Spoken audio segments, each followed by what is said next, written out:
to Relocating to Disney. Hey, just a little information about living here in Florida. This is a toilet flapper, right? It goes inside the tank here. Now, the water here in Florida chews these up. These things last maybe 6 months. That's it. If you're lucky, you might get a year out of them. So I'm continually replacing these here in Florida.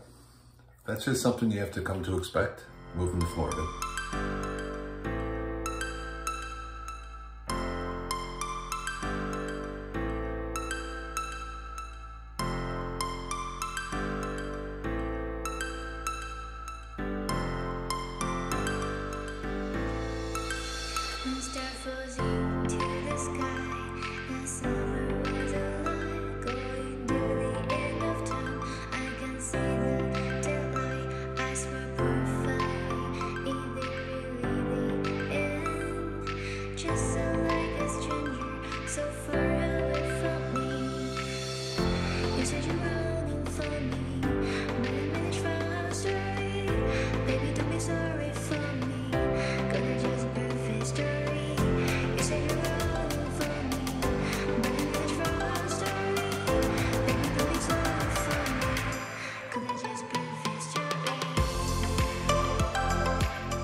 That's it for today.